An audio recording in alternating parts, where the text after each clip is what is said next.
নমস্কাৰ সাহিত্যপ্ৰেমী শ্ৰোতা, আপোনালোকক অন্তৰংগলৈ স্বাগতম। অন্তৰংগ এটি কণ্ঠ, এটি অনুভৱ, এটি যাত্ৰা মনৰ পৰা মনলৈ, কণ্ঠৰ জৰিয়তে অন্তৰলৈ যাত্ৰা। আজি আমি আপোনালোকৰ আগত লৈ আহিছোঁ অসমৰ অতি জনপ্ৰিয় লেখক কৌশিক নন্দন বৰুৱাৰ এক অনন্য সৃষ্টি ৰাধা উপন্যাসৰ প্ৰথমটি খণ্ড। এই উপন্যাস কেৱল প্ৰেমৰ কথা নহয়, ই মানুহৰ জীৱনৰ যাতনা, আশা আকাংক্ষা আৰু নীৰৱ কাহিনীৰ এক অনন্য প্ৰতিফলন। আমি আশা কৰিম এই খণ্ডটি শুনাৰ উপৰিও আপুনি এবাৰ এই উপন্যাসখন পঢ়িব।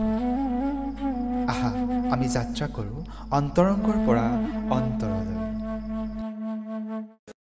দুভাগ ৰাতি যেতিয়া উৰণি টানি তুমি আহিছিলা, তোমাৰ ভাল পোৱাবোৰ ডিলিট কৰিবলৈ নীলিম কুমাৰৰ দৰে 440 ভল্টৰ কলম উলিয়াই বুকুৰ তেজেৰে কবিতা লিখা নাছিলো। জুবিন গাৰ্গৰ দৰে হিয়া ভাঙি গোৱা নাছিলো, হেৰো বাহি তোক বৰ ভাল পাওঁ দেহি। শেষৰ পৰা যি আৰম্ভ হয় তাৰ শেষ কেতিয়াও নহয়। প্ৰতিটো কাহিনীৰ শেষ থাকিবই যে লাগিব তাৰতো কোনো মানে নাই। কিছুমান কাহিনীয়ে শেষ স্বীকাৰ নকৰে, শেষৰ সৈতে যুঁজি নিজৰ এটা বাট সাজি লয়।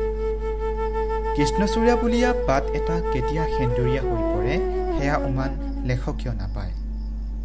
কাহিনীবোৰৰো নিজাকৈ এটা উপকাহিনী থাকে, য'ত চৰিত্ৰবোৰে নিজৰ সৈতে কথা পাতে। সমাপ্তি নামৰ দেৱাল ভাঙি য'ত গঢ়া যায় আৰম্ভণি নামৰ বাট।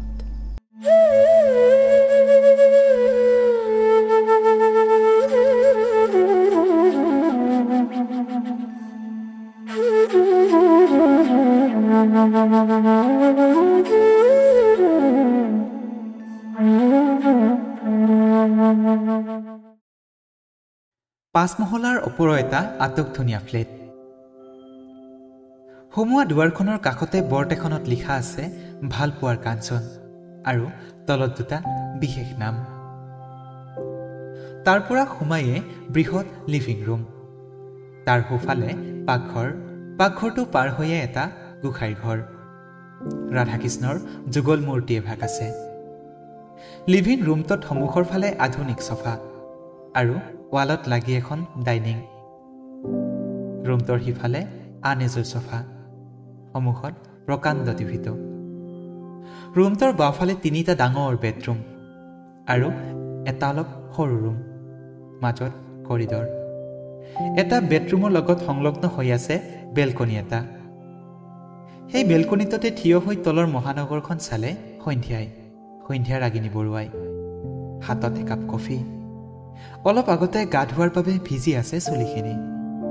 পুৱাৰ ব্যস্ত মহানগৰখন বহু দিনৰ মূৰত যেন দেখিছে তাই।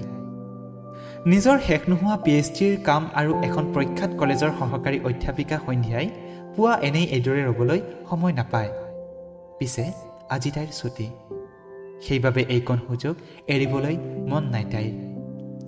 পাকঘৰত সহায়িকা মনুমে বাচন ধুইছে, তাৰ পৰা ভাহি আহিছে দুই এটা শব্দ। কিয় জানো আজি সন্ধিয়াৰ এবাৰ উলটি চাবৰ মন গৈছে। 5 বছৰীয়া ইউনিভাৰ্চিটিৰ জীৱনটো। সপোন যেন লগা কাহিনীবোৰ গেটৰ সিপাৰে এৰি সিহঁত আহি সোমাইছিলহি বাস্তৱৰ কলা বগা পৃথিৱীখনত। তাৰপিছত কষ্ট, সংগ্ৰাম, যুদ্ধ, উফ। আৰু এতিয়া শেষ জানো হৈছে যুদ্ধৰ? এটা হুমুনিয়াহ কৰি আহিল তাইৰ।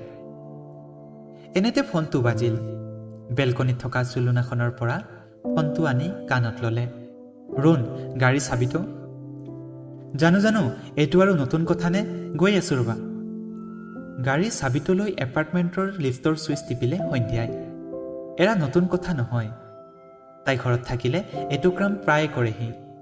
পৃথিৱীতনো সকলো সলনি হয়, কিন্তু এইটো যেন সন্ধিয়াৰ স্বামীৰ ক্ষেত্ৰত প্ৰযোজ্য নহয়। অৱশ্যে সলনি নহয় বাবেইতো আমি তাক ভাল পোৱা বুলি কওঁ। গাড়ীখনত ভেজা দি ৰৈ আছে সন্ধিয়াৰ মানুহজন, য'ত তাই সামৰে সমস্ত পৃথিৱী। তাইৰ অনুৰণ, লেবাৰ ইন্সপেক্টৰ অনুৰণ হাজৰিকা।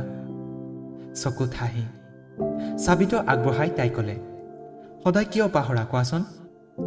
তোমাক চোৱাৰ বাহানা আকৌ। সন্ধ্যা কঁকালত ধৰি আগুৱাই আনিলেহি।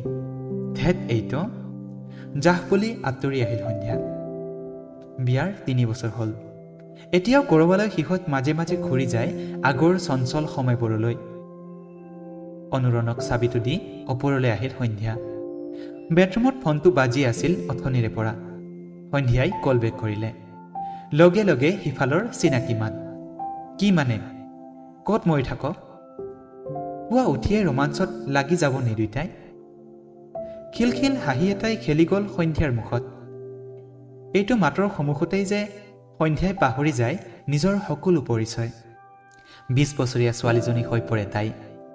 কৃত্ৰিম ধমকি মাৰি ক'লে, চুপ, ক কিয় কৰিছিলি? বহুত মিছ কৰিছিলোঁ তোমাক জান। শব্দ কৰি হাঁহি উঠিল এইবাৰ তাই। ক'ৰবাত অনুৰণ আৰু তাইৰো যদি অলপ বয়সৰ প্ৰভাৱ পৰিছে। এই ল'ৰাটো তেতিয়াও সেই ইউনিভাৰ্চিটিতে যেন পঢ়ি আছে। অভি, শ্বট আপ, চেঞ্চ নহ'লি আৰু ন? ফোনটো সিপাৰে জোৰকৈ হাঁহি উঠিল অভিমন্যুৱে। অভিমন্যু শৰ্মা, মহানগৰী মুম্বাইৰ প্ৰতিষ্ঠিত অভিনেতা। সন্ধ্যা অনুৰণৰ বিশ্ববিদ্যালয়ৰ বন্ধু। সন্ধ্যাৰ অভি। তোৰ কুৰিয়াৰটো পাবগৈ এতিয়া, সেইটোও ক'ব লৈছিলোঁ। হ'ব, আহিলে ক'ম বাৰু। এৰা, আজি দিনটো বিশেষ। বিশেষ এখন কিতাপৰ বাবে, বিশেষ এখন উপন্যাসৰ বাবে, বিশেষ এটা কাহিনীৰ বাবে। দিনটো কাৰো সৈতে ভগাব নোৱাৰে তাই। সেয়ে আজি ছুটি লৈছে। এয়া যে সময় উভতি চোৱাৰ, এয়া সময় ৰহস্যৰ উৰণি খহাৰ। ফোনটো কাটি কামত লাগিছিল সন্ধ্যা। অথনিৰ পৰা কামত লাগি থকা মনুক চাহ একাপ দিলে তাই। তাই থাকোঁতেই কলিং বেল বাজিল। বেলটোৰ লগত যেন সন্ধ্যাৰ বুকুখন ধিপিংকৈ উঠিল। সন্ধ্যা গৈ দেখে অভিয়ে পঠোৱা কুৰিয়াৰটো। তাই লৰালৰিকৈ খুলিলে। ওলাই পৰিল এখন উপন্যাস। লেখক স্বৰ্গীয় ময়ূৰ কৃষ্ণ বৰুৱা। উফ, বুকুত যেন কোনোবাই শিল এটাহে থৈ গৈছে।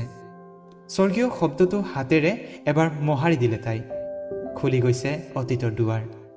ভাহি আহিছে পানীমূৰৰ সেই কালিকা লগা দিন। ভয়ংকৰ চিঞৰ। লাহে লাহে উপন্যাসখন মেলিলে সন্ধ্যাই। জিলিকি আছে উপন্যাসখনৰ নাম ৰাধা। জিলিকি আছে ৰাধা। ৰাধা উপন্যাসখন।